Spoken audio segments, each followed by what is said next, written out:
What's up, JRB here? We had the weekly review of Monday Night Raw.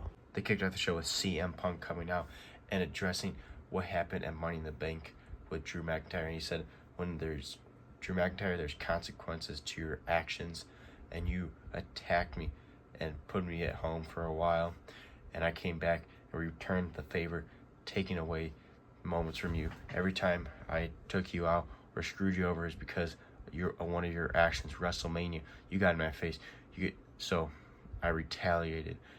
Philadelphia Monday Night Raw after WrestleMania was another reaction, a consequence to your action.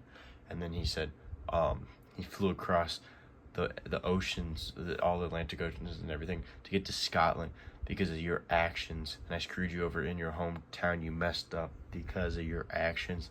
And he goes, and you stole my bracelet with my wife and dog's name on it. So I screwed you over at Money in the Bank because of your actions. And he asked Adam Pearce to come out so he can release Drew McIntyre of his suspension. And also CM Punk said he paid his wealthy fine for his actions at Money in the Bank. But instead of Adam Pearce coming out, Seth freaking Rollins music hits. He comes out, CM Punk scatters, and he goes and sits on top of the announcer's desk. And Seth Rollins gets in the ring and goes, "Oh, you're no longer a man anymore. Get in here and talk to me face to face." So CM Punk gets back in the ring, and Seth Rollins is pissed at CM Punk because he says he screwed him over and screwed him out of the world title shot. Now he never can challenge for it as long as Damian Priest is champion, and that he's a selfish prick because all he cares about is his business, and he gets in other people's business because he's obsessed with his own stuff. And Seth Rollins said he called as soon as he came back to the WWE, and CM Punk pretty much is saying that he wasn't trying to, but when you have somebody who won't leave you alone, takes your family, your wife, and your dog on your bracelet that actually means something to him, you get angry and you want to retaliate.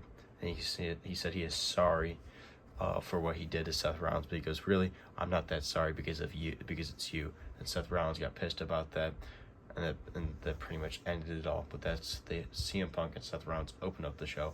I think this might end up leading to a triple threat match between CM Punk and Seth Rollins and Drew McIntyre at SummerSlam, but it might be just CM Punk and Drew McIntyre. Either way, I think we're going to see Drew McIntyre and CM Punk going face to face, but Seth Rollins might get involved. Then Jey Uso and Chad Gable went one-on-one. This match was pretty good, going back and forth and everything. Chad Gable had some pretty good offense, but Jey Uso, obviously, I had a feeling he was going to win this. Chad Gable was all taped up and everything for the Money in the Bank, and then mid-match, the lights started going out, and the weird music started playing of the Wyatt Six, and Chad Gable started looking every distracted. Spear by Jey Uso, 1, 2, 3, Jey Uso wins, and then the lights completely went out, and then the Wyatt Six music started playing. Jey Uso did a little yeet, and then took off running, and Chad Gable was laid out in the middle of the ring while Nikki Cross showed up and handed a VHS tape so they could play the tape of the Wyatt Six. And Chad Gable was terrified. And they played the tape of the Wyatt Six, and it was Bo Dallas pretty much accepting Uncle Howdy and taking him in, and accepting that Uncle Howdy is him. And then everybody else, they showed Dexter Lumis as one of the characters. They showed Joe Gacy as one of the characters. They showed Nikki Cross as the girl, and they showed Eric Rowan as his normal Wyatt family self. So they pretty much revealed all the members. And then after that, later in the show, Adam Pearce walked into his office, and Bo Dallas was sitting there waiting for him. So this is very interesting, this build of the Wyatt Six. And Sami Zayn came out to the ring to address the crowd and everything in Canada. That he was there in the capital of Canada, and he is a champion in the capital. And then he was saying how people doubted him, but they shouldn't be doubting him because he's a champion. He's deserved it. He's no longer an underdog. And Braun Breaker came out, new music and everything. He comes down to the ring. He goes, I was not expecting Sami for you to be the one to finally beat me because I've been undefeated on this main roster. And then Braun Breaker went to go kind of like shake his hand and pretty much say congratulate him. And he out of nowhere, bam, spears Sami Zayn right in front of him, hits him so freaking hard. Sami Zayn's shoe flies off. It was crazy. He starts beating the holy hell out of Sami Zayn outside the ring. Security and everything breaks him up and gets him back towards the ramp. He comes running around again and spears Sami Zayn again, laying him out. Clearly, I think this is a setup to a rematch of the Intercontinental Championship at SummerSlam. Then Eli Dragunov came out to try to save Sami Zayn from Braun Breaker, which Braun Breaker ended up getting pissed, which set up the next match, which was Eli Dragunov versus Braun Breaker. Braun Breaker and Eli Dragunov went back and forth, one hell of a match, absolutely insane. But then I get outside of the ring when Braun Breaker grabbed one of the announcer's chairs and chucked it at Eli Dragunov, making a disqualification. Braun Breaker beating the holy hell out of Eli Dragunov. Sami Zayn came out to the ring. Braun Breaker and Sami Zayn started brawling, but Braun Breaker ended up laying both out. Sami Zayn and Eli Dragunov. Braun Breaker standing like an absolute beast, like usual, standing tall over everybody. Then Sheamus and Bronson Reed were beefing backstage, and Sheamus said, we should handle this like men, one-on-one, but it ended up being Bronson Reed versus Pete Dunne. They announced that Tyler Bate got injured last week in a tag match, so it's now Pete Dunne's going to be on his own for a little bit. And this match was a one-on-one match between Bronson Reed and Pete Dunne. Pretty slow, boring match, but Pete Dunne hurt Bronson Reed's arm, but Bronson Reed ended up hitting his tsunami splash. 1, 2, 3, beats Pete Dunne. He was pissed about him hurting his arm, so he started beating on him. Sheamus comes down to the ring, attacking Bronson Reed, scaring him off. And Sheamus used to be with Pete Dunne, and the Brawling Brutes went to go hug him, and Pete Dunne pushed him off and left him. So clearly he's still angry that Sheamus got injured and left the Brawling Brutes, never really explained anything. So it'll be interesting what they're going with this. But next week is going to be Sheamus versus Bronson Reed. Then it was Finn Balor and R-Truth. Not Finn Balor, the Judgment Day. So JD McDonagh, Finn Balor, and Carlito versus R-Truth, Miz, and Braun Strowman. It was a 6-man tag match. This match was pretty good, going back and forth. Some funny moments with R-Truth and everything. But it was getting close to the end. R-Truth was distracted by, again, the crowd just saying, what's up? And Miz tried telling him that Finn Balor's behind him. Finn Balor hits that giant kick into the corner, gets on the top rope, and hits the coup de grace stomp. 1, 2, 3. Judgment Day pick up the victory. Miz couldn't save him because Carlito took out the Miz, and Braun Strowman was too busy chasing freaking JD McDonagh, like the train thing.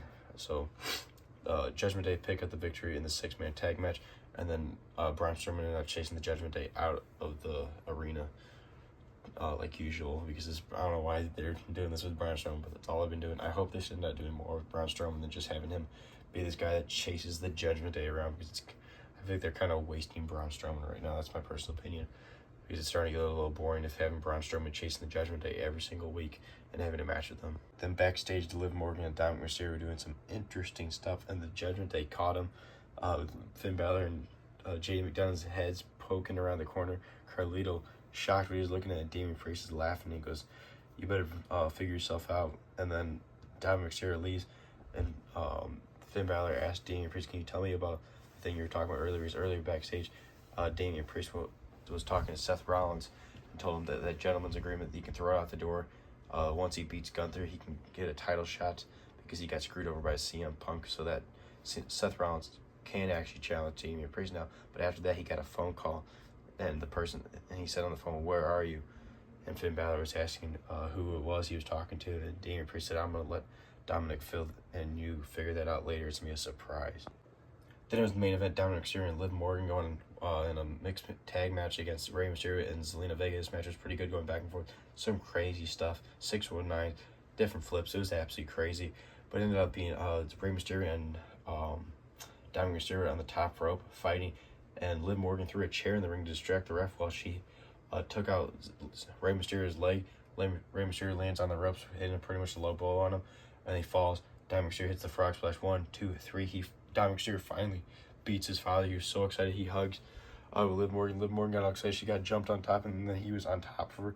And then they went to go kiss when Rhea Ripley's music hits. Rhea Ripley has returned from her injury, and she's marching down the ramp all pissed. She was fuming. She looked like she was about to murder somebody. Liv Morgan got up so fast and ran out of the arena. And then Dominic Mysterio looked like he's seen a ghost. And Rhea Ripley got in the ring. Dominic Mysterio stood up to give her a hug, and she slapped him and just kind of slapped him and pushed him away to end the show. Rhea Ripley has finally returned, and she is pissed at Dominic, and she looks like she's gonna murder Liv Morgan. What a Monday Night Raw. There wasn't really, I feel like there wasn't as much this week, but all the stuff that was on TV was pretty good. I'm gonna give this Monday Night Raw a solid 3.5 out of 5. There was a match between Io Sky, not Io Sky, it was the Full Damage Control. So it was Io Sky, I think, Dakota Kai versus Shayna Baszler and Zoe Stark, which is Zoe Stark and Shayna Baszler ended up winning. And Sonya Deville ended up joining Zoe Stark and Shayna Baszler, making a new group or something. But that match was pretty boring, so I'm going to give it and there wasn't, the Pete Dunne and Bronson Reed match was pretty boring, so I'm going to give it a solid 3.5 out of 5. maybe a 4 out of 5, but I'm gonna stick with 3.5 out of 5. This is JRW. Make sure to like, subscribe, for more wrestling figure content, and I'll see you guys in the next one.